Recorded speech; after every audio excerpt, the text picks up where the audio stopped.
नमस्कार, आदाब, सत श्री अकाल, जय भीम, जोहार। मेरा नाम है नवीन कुमार। आज बिना किसी भूमिका के अपनी बात कहना चाहता हूं। शुरुआत इस देश के टीवी चैनलों के संपादकों और एंकरों की तारीफ से। गोरख पांडे की एक बड़ी मशहूर कविता है और उस कविता की कुछ लाइनें हैं। राजा बोला रात है, रानी बोली रात है, मंत्री बोला रात है, संतरी बोला रात है, यह सुबह सुबह की बात है।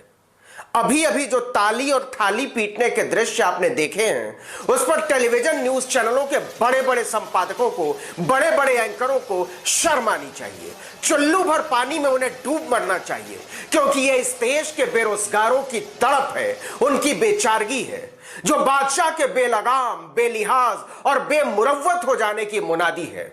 ये नौजवान कह रहे हैं कि हमारे हाथ में डिग्री है, हमारी भुजाओं में ताकत है, लेकिन हमें भविष्य नजर नहीं आता। हमें काम चाहिए और काम का भुगतान चाहिए। लेकिन ये मुनादियां नींद में मदमस्त राजा की नींद नहीं तोड़ पाती। राजा जी बोलकर सत्ता में आए थे कि वो 2 करोड़ रोजगार हर साल देंगे, लेकिन वो 2 करोड़ रोजगार छीन कर भाषण दे रहे हैं। लुटा पिटा बेरोजगार सड़क पर आ चुका है, लेकिन उसके सुनने वाला कोई नहीं है। बताऊंगा बेरोजगारी का हाल, सरकार की बेशर्मी और उस सरकार की लठैती में बेरोजगारों को धोखा देने वाले संपादकों, एंकरों की ढिठाई। लेकिन पहले यह जान लीजिए कि 5 सितंबर को शाम 5 बजे इस मुल्क के बेरोजगार जहां कहीं भी थे, अपनी छतों पर, बालकनी में, सड़कों पर ठीक उसी तरह से थाली पीट रहे थे जैसे नरेंद्र मोदी के कहने पर 22 मार्च को इस देश के लोगों ने बजाई थी। लेकिन आपसे थाली बजवाकर अपना गाल बजा रही सरकार ने इस देश के साथ संक्रमण में जो क्रूर, गंदा और भद्दा मजाक किया है, उसने पूरी दुनिया में हमारी नाक कटा दी है। नरेंद्र मोदी महामारी से निपटने में संसार के सबसे नाकाम प्रधानमंत्री साबित हुए हैं। उनकी पोल पट्टी खुल चुकी है। जनता को अपने हाल पर छोड़कर वो मोर को दाना चुगा रहे हैं, बत्तख के साथ मॉर्निंग वॉक कर रहे हैं। लेकिन बात इतनी ही नहीं है, हालात इससे कहीं ज्यादा भयावह है। जो संक्रमण से बच जाएंगे, उन्हें डर सता रहा है कि भूख से न मर जाए।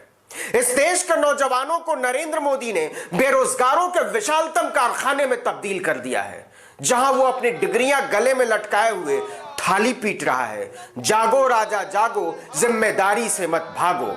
और राजा अपनी चाल में आगे बढ़ता जा रहा है। टीवी की अप्सराएं और दूत चारण भाट की तरह मंगलाचरण गा रहे हैं। राजा की मूर्तियां सुहावन लागे मन भावन लागे। क्या बात है।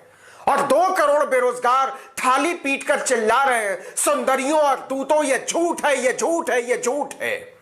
आपको याद होगा 23 मार्च को थाली पीटने को इन्हीं सुंदरियों ने राष्ट्रीय एकता और अखंडता का प्रतीक कहा था। एक से एक शोज बनाए गए थे टीवी पर। दिन भर टीवी पर थाली बजता रहा था, क्योंकि इससे राजा चमकता हुआ नजर आता था।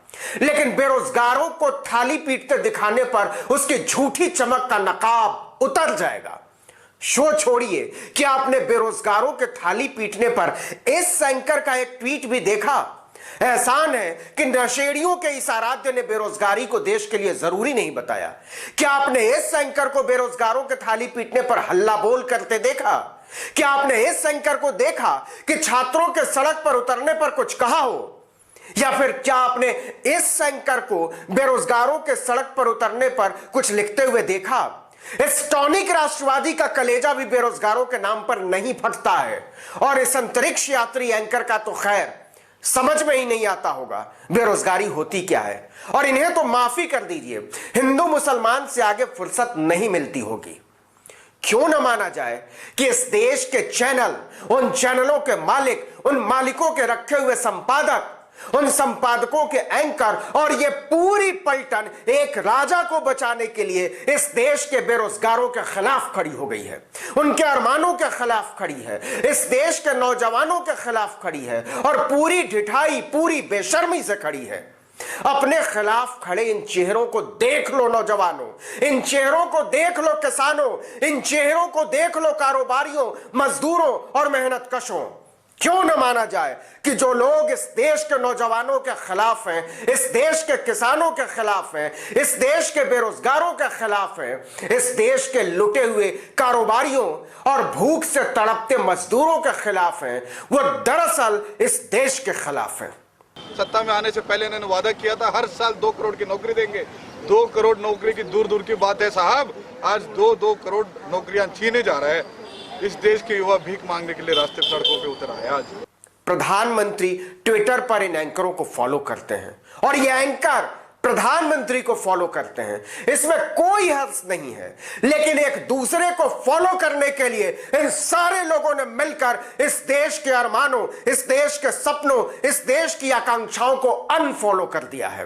तभी तो ट्विटर पर ट्रेंड चलता है hashtag speak up for SSC. Trend करता है 5 बजे 5 मिनट। न एंकरों पर फर्क पड़ता है न उनके राजा जी पर। मतलब इस देश के ढीठ, बेशर्म और कुपड़ एंकरों के लिए भारत के लाखों नौजवानों का सड़कों पर उतर आना कोई मुद्दा ही नहीं है। डाल दीजिए सर, आप ही डाल दीजिए। आगे नहीं सर, आप ही डाल दीजिए सर। सर, इस देश के युवाओं के पास रोजगार नहीं है सर। दे दीजिए ना सर। सर जी, नौकरी नहीं है इस देश के युवाओं के पास, नौकरी नहीं है। तो ये नौबत आई क्यों? लॉकडाउन हटा तो लगा कि हालात कुछ बेहतर होंगे, लेकिन आंकड़े बताते हैं कि मोदी जी को लफाजी तो बहुत बढ़िया आती है, अर्थव्यवस्था को संभालना बिल्कुल नहीं आता। सीएमआई की रिपोर्ट कहती है कि जुलाई में जो बेरोजगारी दर 7.4% थी, वो अगस्त में बढ़कर 8.4% हो गई। आईटीबीपी ने सिपाही की 35,000 भर्तियों के लिए 2017 में फॉर्म भरवाए थे। परीक्षा का ठिकाना नहीं है।